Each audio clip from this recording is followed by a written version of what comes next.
I was just performing at Cap City in Austin, and I've got Arch Manning, a 21-year-old kid who's the quarterback, for the Longhorns, and he comes backstage with all his buddies, and he said something to me that blew me away, and he said, I was struggling, I wasn't winning, and I started binging Entourage, and he goes, it turned everything around for me, and I was like, what are you saying?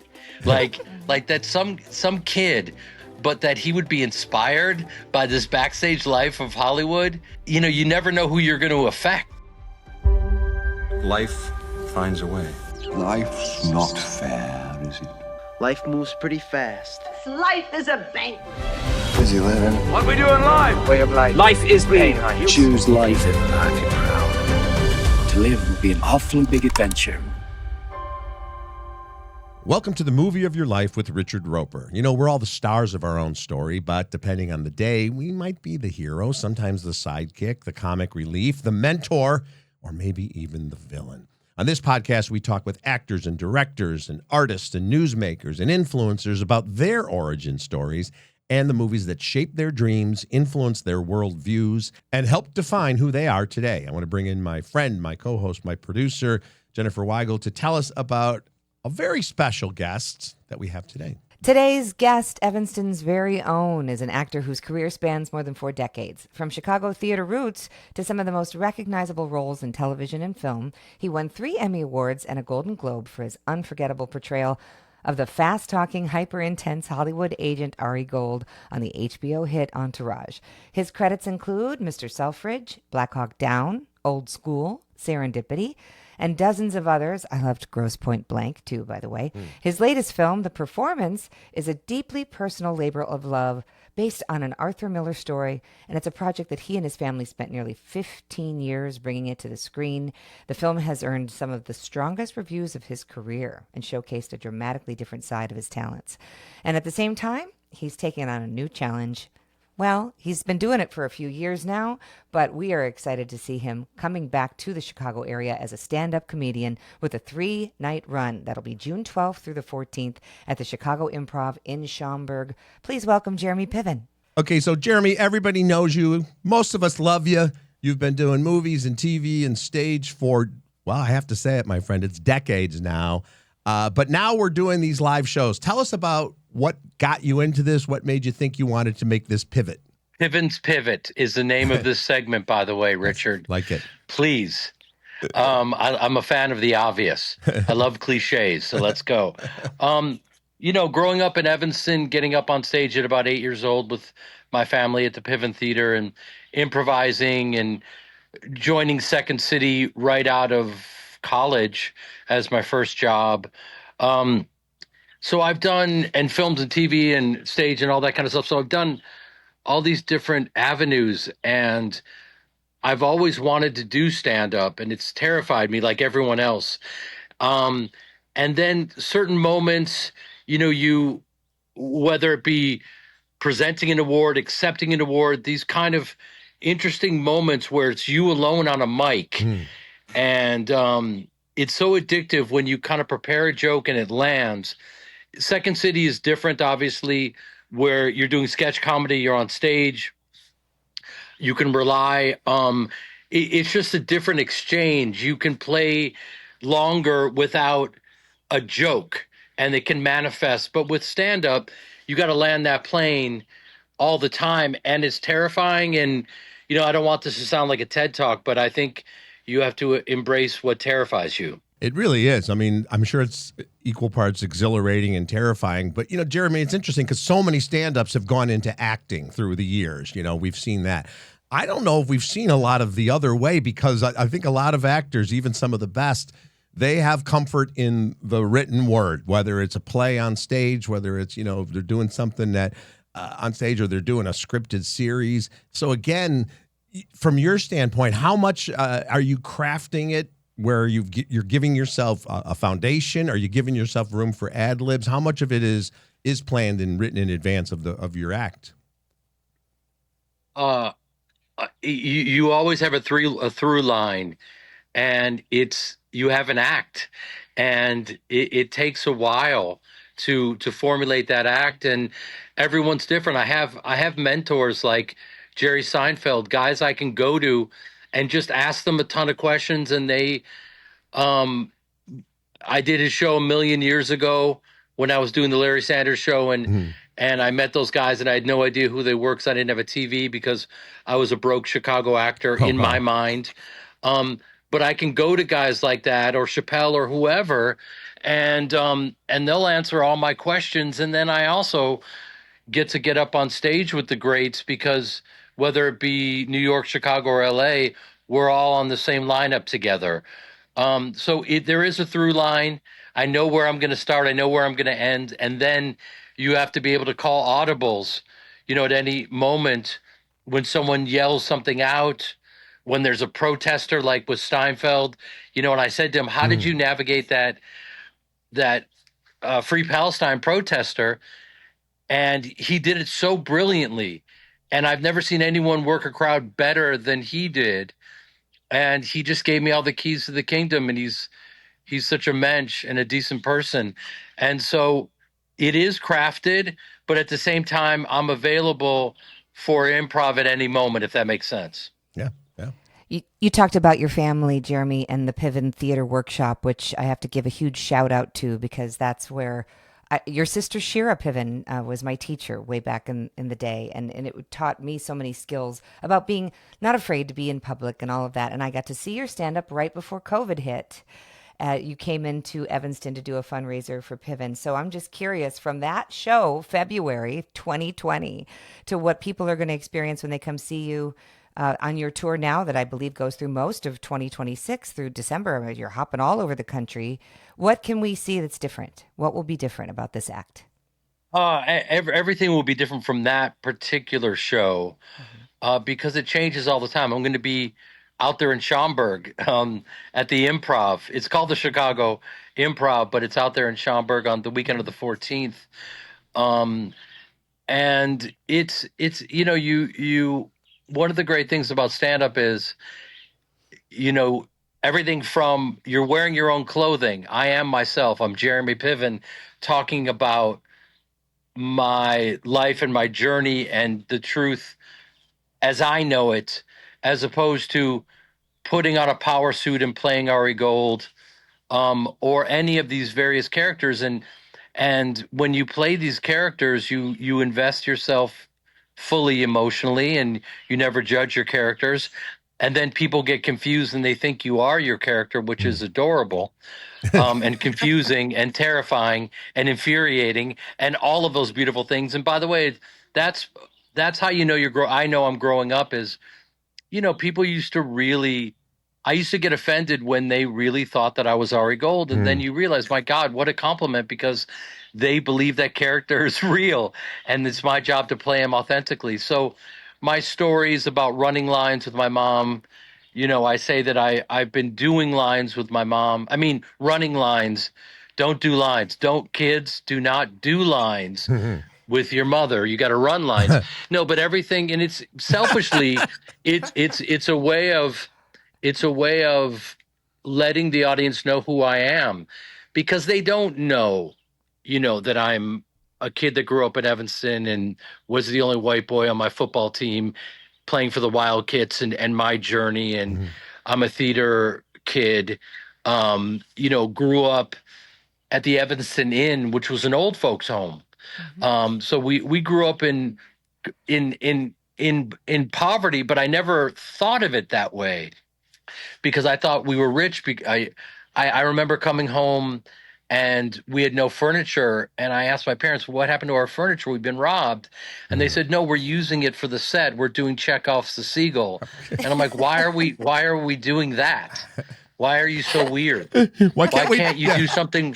Why can't you be a mover or a fireman? Something real. Let's do our town. Then you only take a couple of chairs, Yeah, but I mean, like, that was my life, and it was very surreal. And I remember as a kid going in, and they said, get up and tell the class what your parents do for a living. And I thought my parents stole shoes. I thought they were, because my mother had all these shoes, and it was for for her costumes and all that. So I do impressions everyone from Mike Tyson to Owen Wilson to Stallone, I'm Charlie Sheen. I'm all over the map, but I do these, you learn, like it was for me, it's like this great toy that, because I enter into these characters and then you learn, oh, okay, you only use these impressions when it services the story, as opposed to just, I'm just going to go on a rant as Owen Wilson. You know what I mean? So, and it's so tempting. So I've learned a lot. I have a tight hour. I was performing at the Vic last year and recorded my special, and that'll be out. And then, you guys will have seen my stand up, and then we can all talk about that as opposed to the theory of my stand up. But yeah, it's been an incredible journey. And this, in just a couple of weeks, actually less than that, June 12th, 13th, 14th, Jeremy is going to be at the Chicago Improv in Schaumburg. And just go to improv.com for tickets. Jeremy, I want to talk to you about some of your work, and particularly, I want to spend a little time on the performance, which I believe is maybe your best work ever, my friend, the film, The Performance. And if people haven't seen it, they should check it out. Can you tell folks, and this is speaking of your family, I know this is something near and dear to your family. Can you tell the folks a little bit about The Performance? Yeah, my mother gave me the short story out of the New Yorker by Arthur Miller called The Performance, and she said, "There's something in here for you." And my mom is very, she's she doesn't, she's not frivolous. She wasn't frivolous with her words, and when she says something, it lands. So I read it immediately, and it blew me away.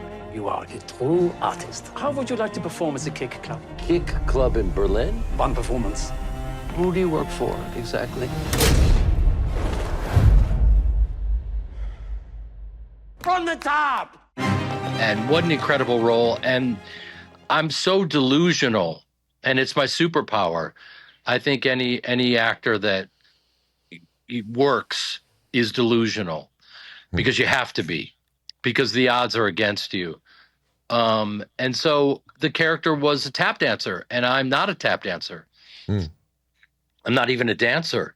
And so I immediately started studying tap, and it took me 10 years to get the money for the film.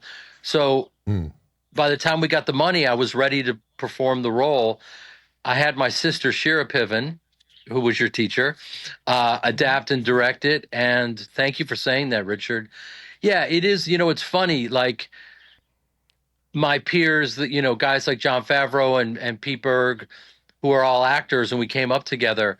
They all got the joke a long time ago that if you want to be seen and do something that you really connect with, that no one else sees you doing, you have to create it yourself. No one would ever cast me as the lead in The Performance, ever. They would say, you're too old, you can't dance, you fill in the blank, you're not a leading man, you're not whatever. And, it's funny because the reviews have been things like, career-defining performance. He disappeared.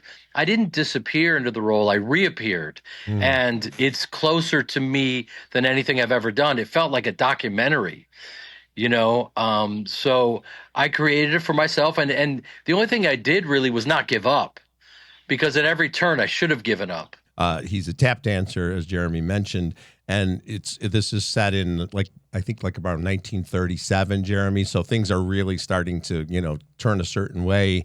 But Harold, the performance is kind of multi-layered, because his whole life is a performance. He's going to try to pass.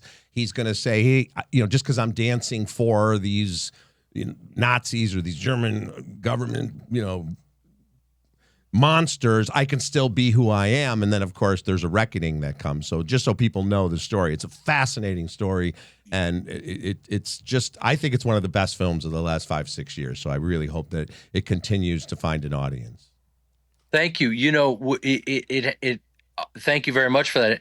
The through line of the story is something that's accessible to everyone. It's really about how much of yourself will you compromise for success. And I think we all dance with that every day. And so my character, loves to perform, and he's looking for an audience. We're all looking for an audience. You guys are right now. I am right now. I will be when I head to Schaumburg and perform at the Improv. And my father was until he passed away, and so was my mother. We love what we do, and we want to bring people in. And tap dancing is I think one of the most underappreciated forms. And I studied with the greats, and that was very intimidating. Jared Grimes, a guy out of New York, been nominated for Tonys and whatnot. He was my teacher, and having him, on set and helping me was everything to me. But I think, right now with anti-Semitism on the rise and confusion about the Jewish culture, the movie couldn't come about at a better time. And so when we release it this year, I want to come back and talk to you guys again about this and show up in Chicago and do some Q&As and tell you about my experience, because even though I'm over 80 movies into it, I've never really produced before. And so this was, my God, you can theorize about it, but I've learned the hard way, but I've learned, and I've truly learned how to not give up. Well, the Wayfarer Theater's entire mission, and they're the sponsor of this podcast, is to make the world a better place through film and uplifting stories that change the world. So I think we can build around an event where we show that movie and have you talk about it, and let's make it happen. What do you say? That would be incredible. I love that. That's and there's no better place than Chicago to do that, because people, and Richard knows this, I'm sure, that there's something about Chicago actors that people immediately recognize or respect, that, oh, okay, this is going to be interesting. And you could point to many reasons, but I think one of them is the support that we get from the community, because we get to perform in black boxes where people just show up and they really want to support you. So we get to get up and perform in front of audiences and really get the reps in, so that you have then all these actors from Piven Theater, Steppenwolf, and Goodman, and on and on and on. I started at Second City after the Piven Theater with a guy named Chris Farley on the road, at Second City. So I've, and it's funny because you mentioned earlier that, you've seen a lot of stand-ups that have transitioned into acting, but acting into stand-up, not stand-up into acting. And the reason for that is you simply need the time to grind as a stand-up and write and craft. And so it's very, very difficult. And stand-up comedians are very protective of their space. And so, I've been on the road for 10 years as a stand-up, and yet stand-up comedians still look at me and go, wait, what is this guy doing? Yeah. Is he prepping for a role? What's going on here? Yeah. And, it doesn't, but that's the great thing, is one of the, the great gifts of life is to really not be bothered by other people's opinion and to keep doing your thing, and that's the way forward, because we're only human. We can get distracted. I remember getting on stage and having a stand-up go, oh, God, anyone thinks they could do stand-up now. And the reality is they also don't know my history. They don't know that I've been on the stages of Chicago improvising, doing comedy my whole life. Because, stand-up is so difficult, and you're up there alone. And it's just been, and I've been documenting the whole journey. So it's been really fun and terrifying, and it'll be, if people mention you guys, we should probably give them a free meet and greet afterwards, because it's people, they work hard for their money, and at this moment, and you guys probably know this as much as anyone, I think we're seeing a bit of a turning point moment in people going to see films in the theater. And it's because of these indie productions. You got Curry Barker, who did Obsession, 26-year-old kid, made the film for $750,000, a guy that's been doing sketch comedy online, and he brought that sensibility to horror. And now, you've got these people flocking to the theater, and it's beating these studio films. And we've never really seen this before. And I looked around, and when I went to the theater the other day, and it's filled with Gen X. Yeah. And these are also people who are now discovering Entourage. And so, and I can tell you this because I'm on the ground. I was just performing at Cap City in Austin, and I've got Arch Manning, a 21-year-old kid who's the quarterback, for the Longhorns. And he comes backstage with all his buddies, and he said something to me that blew me away. And I had my cameraman documented it. And he said, I was struggling. I wasn't winning. And I started binging Entourage. And he goes, it turned everything around for me. And I was like, what are you saying? Like, and the fact that I would never repeat that, but we have it on film. Like that some kid, but that he would be inspired by this backstage life of Hollywood, that I filmed starting 20 years ago or whatever it was. I'm terrible with numbers, but you never know who you're going to affect. It's wild. That's amazing. Well, you and I are linked forever, too, because of Ari's infamous rant about Richard Roeper in season 5 of Entourage, which I hear about to this day and also get royalty checks for like $1.47. Love it. Listen up. No one mentioned Richard Roeper again. Not today, not ever. By doing so, you are simply announcing that on Sunday nights, instead of doing your job, reading scripts, you're watching TV. The next person to mention Richard Roeper will be fired. And Lloyd, you will also be fired if you don't answer the phone. I don't know if you remember this, Jeremy. I just want to share this with the listeners. Sometime after that aired, you actually left a handwritten note over at ABC 7 where I was doing Ebert and Roeper at the time, thanking me for being such a good sport. So I really appreciated that. And I just want to let people know, again, Jeremy and I are not feuding. That was Ari Gold who said that about me. And it's a badge of honor. Within 1 year, I had Homer Simpson made a joke about me. Mad Magazine did one of their funny drawings about me. And one of the seminal enduring characters of the 21st century in television did a rant about me. So thank you for that, Jeremy. Listen, that's when you've made it. And, I've been around so long. I remember when you took over because, I know things that I shouldn't even say that I know, like how Gene Siskel got the job. I mean, I was a kid hearing these things. I don't know if you know the story, and I shouldn't tell this, but and I look on your face, you're like, no, don't tell it. Don't tell it. We're gonna have dinner. And we're gonna talk about this some point in the near future. I'd love to hear the story. Oh, I want to hear it now. Well, no, that he thought I don't know if you know this, that he thought he was going up for a job in the sports department. I don't know if I know that story. I don't know if I know that story. That's amazing. I can confirm that, Jeremy, too, because at the time, my dad, the late Tim Weigel, and Gene, they were actually college roommates. I don't know if you knew that, Jeremy, when they were at Yale in their freshman year. And when they got out and they were in Chicago, both of them print journalists before they were on TV. My dad was fired from NBC for wearing obnoxious clothes, believe it or not.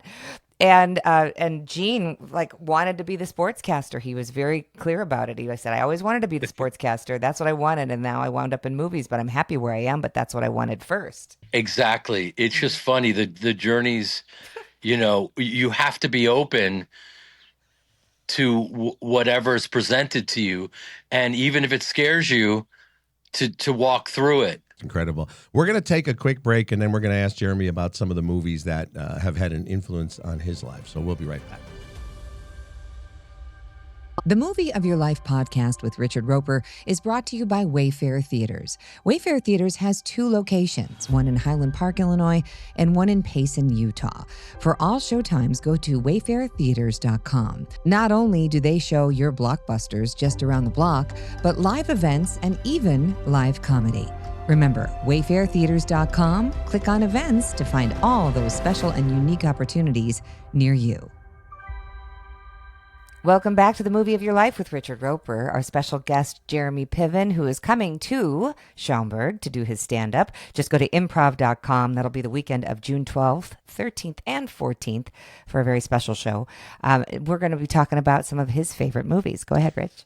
The first question I have for you, Jeremy, is what's the first movie you really had an impression on you that you saw, either on TV at home or in the theaters when you were a kid? I remember as a kid growing up in Evanston and like traveling to Old Orchard, you know, to the big cinemas there and seeing Apocalypse Now. Nice. And just going like, what in God's name is this? Is this even a film? You know, and you're going to the end of the river and you're meeting Colonel Kurtz, Marlon Brando. And so he was the first major impact, and obviously Francis Ford Coppola. And looking at that and not even thinking I could be in movies because it seemed like another universe that I had no access to, even though I was on stage. I started on stage at 8, but I was like, there's no way I could ever be in a movie. I mean, this is something magical that they shoot in a place that I didn't know existed. And the performances were incredible, and it was just unbelievable to me. So that Apocalypse Now was the first one. I'd never seen a man so broken up and ripped apart. I've seen horrors that you've seen. But you have no right to call me a murderer. You have a right to kill me. You have a right to do that. But you have no right to judge me. Were there certain actors you saw, as you mentioned, you've been acting since pretty much since you were a kid, when you were starting to think about maybe doing TV and movies, were there certain actors that you really appreciated what they brought to the performance, character actors, leading actors? Yeah, my father took me to see John Malkovich in a basement. They were performing True West before it kind of become accessible and then gone to Broadway and all these things. And during that time, by the way, my babysitter was an actor named William H. Macy. Wow. That was my babysitter. Yeah, so it was everywhere. Yeah, the inspirations were everywhere. And Malkovich backstage was incredible and sweet to me and really cool. And that was the first time I went. And my father was he knew exactly what he was doing because his performance was so visceral, Malkovich. And it was electric. And I was, as a child, like blown away that this was theater, because at the time it was incredibly contemporary, and so that was the first like impactful performance that I saw. I mean, listen, I didn't realize it because I was so spoiled. Like my mother was doing Chekhov with my father, and my mom had a gift where she could make it accessible, and I understood everything she was saying because that's the point of everything you're doing as an actor, to make it accessible and understood. Yeah. But she could even make Chekhov accessible to a child. So that, she and my father were probably my first influences. I love your performance in Serendipity. It's just one of those romantic, warm, fuzzy, warm your heart. Do you have a favorite romance that you just, other people might think is cheesy, but you just can't get enough of? You mean like on screen? Yes, romance. Any movie you would watch. Well, if you want to get into something else too, we got time, But You're getting married in 3 days. That's my point. It's entirely duplicitous. Think about it. Why would you risk your relationship with Hallie just to search for some pipe dream? God, that's a great question. And by the way, I think they need to make a comeback because, McConaughey has even said that he was a bit lost with his romantic comedies. So, I mean, I don't want to say that McConaughey and Jerry Butler ruined romantic comedies. I don't want to say that. No. But I think that they are, because that's part of all of our lives, every day. And I think they need to continuously be explored. God, what a great question. Well, early on, even just seeing like Julia Roberts in Pretty Woman, like people don't, I think maybe they take it for granted how kind of alive and almost improvisational it felt, her performance in that. But that's also, she had a great dance partner with Richard Gere. Listen, this is the anti-romantic movie, but Obsession, I'm keep going back to it, but I think, and I could be wrong, and I'm just guessing here, and this is more your guys' job as to why it's so effective, but this is the antithesis of romance. It's obsession. And I think it's exploring something that's very human and authentic and accessible. Yeah. And all that in a horror movie. And I don't know if we've seen that. Bear, I love you so much. I don't think I could live without you.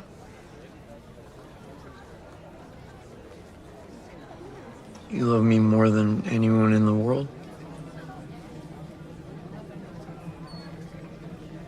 Yes, more than anyone.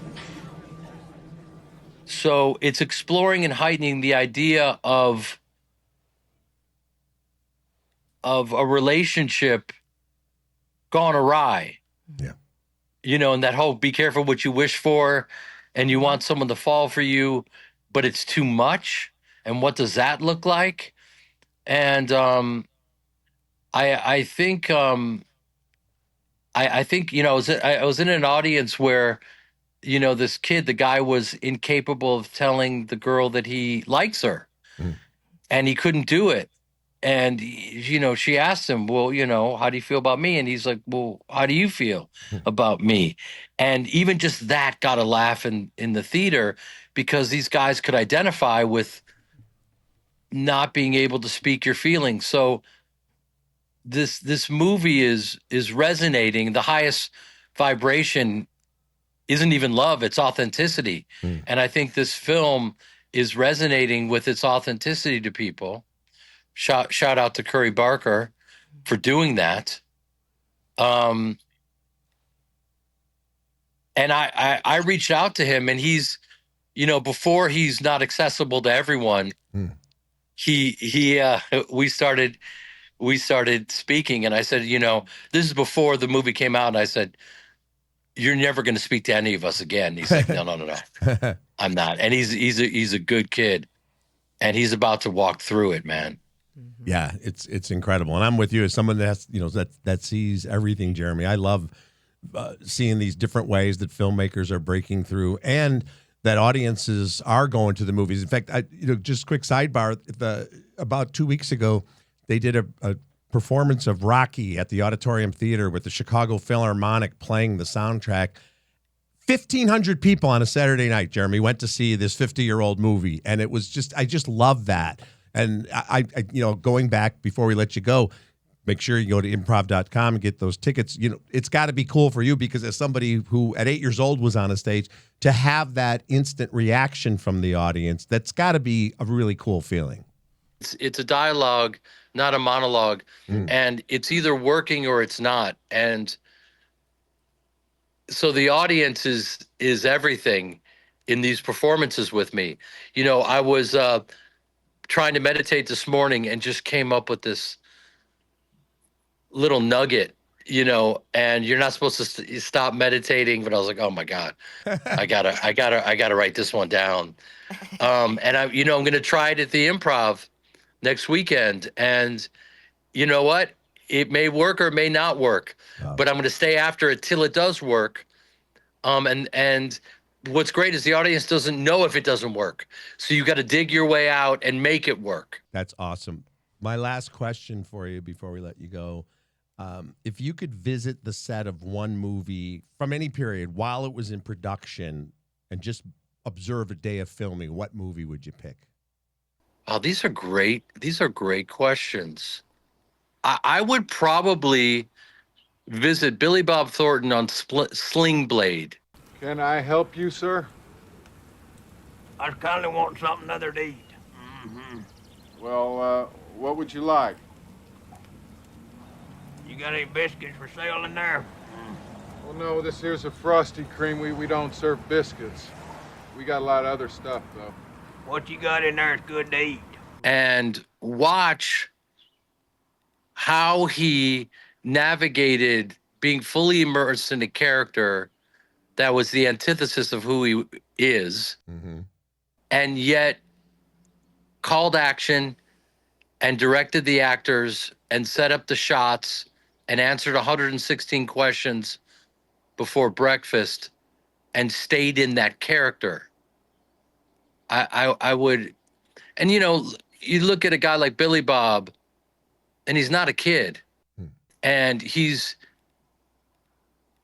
having this resurgence, or emergence, or whatever it is. But you know, thanks to the Taylor Sheridans of the world, and I think, and I'm just guessing because I'm from the outside looking in, Billy Bob, played some limited roles for him, and they really got along. And Billy Bob is a very funny, interesting, unique, authentic human being. And I think Taylor Sheridan saw that and went, I got to write this guy his role. And if you watch Landman, it's a guy just like fully flourishing in this role where it's hitting on all levels. It's rooted in sincerity, and it's tragic, and it's funny. How old's your daughter, Devin? Isn't she about to graduate? I don't see how my daughter's relevant to this. Oh, I think everybody's daughter's relevant to this, and so is your wife and my wife. Indy Wright's that piece of shit might have had. He left it at the back door of that bar. And, it's inspiring that at any age, some kid asked me, I was sitting with him, I'm in Austin, Texas, and this kid said, "You're retired, right?"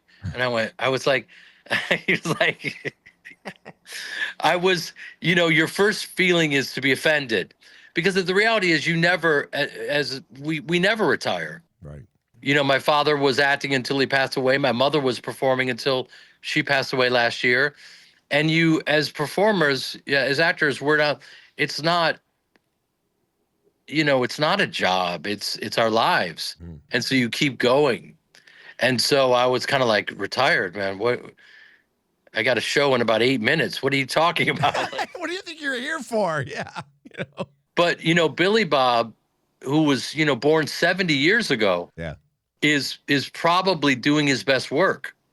Well, that, and I promise I'm going to let you go after this, but I agree with you. First of all, Landman's great because he'll get a 3-page scene, and it seems none of it seems written, and it's written because Taylor Sheridan's such a good writer. But you look at somebody, Jeremy, Michelle Pfeiffer's in 2 series right now, The Madison and Margot's Got Money Troubles. And, we saw her do and I think a lot of it was by choice, but that's the same kind of thing where it's like, why wouldn't you want to see all these actors who bring this richness of experience doing things? So if you had the right opportunity for one of these limited series, for a Taylor Sheridan series or David E. Kelley or somebody like that, would you be interested in making that kind of time commitment? Absolutely. Speaking of Michelle Pfeiffer, she doesn't have to work. She's done everything. Yep. And, and her husband, David E. Kelley, is the most prolific, along with Taylor Sheridan, guy in the game. She works because she loves it. And her husband, I remember doing just a little guest spot on Chicago Hope 1 million years ago, another lifetime ago. And I just had this incredible character and loved playing it, and it just felt incredible. And he came down to the set, and people were like, we've been doing this show for a decade. We've never seen him come to the set. And he came and talked to me. And there's something about playing this character. that came in for priapism, came in because the blood. It's very hard to unlock everything that was going on with my character, but it was very surreal, and everything they did with him led to another problem until they finally had to just get me out of the hospital. And it was like this almost dark comedy, and he and I really connected. And at the time, you know, I've been on series my whole life. Yeah. My first series was the Larry Sanders Show, which, you know, kicked off original content at HBO. That's how old I am. And so I was, unfortunately, you know, he wanted to cast me in this other great series, and they wouldn't let me out of my contract. So I never got to work with David Kelly. And Taylor Sheridan is just brilliant. So listen, I would love to explore those options. So the answer is yes. Well, I would love to see that. Jeremy Piven, thank you so much again, folks. Improv.com. You can get your tickets. We really appreciate it, my friend. Listen, I'll see you guys when it's time to release the performance. That's going to be a beautiful day. Love that. Love that. Thank you, Jeremy. See you soon. Don't forget to subscribe and share the movie of your life with Richard Roeper, brought to you by Wayfair Theaters.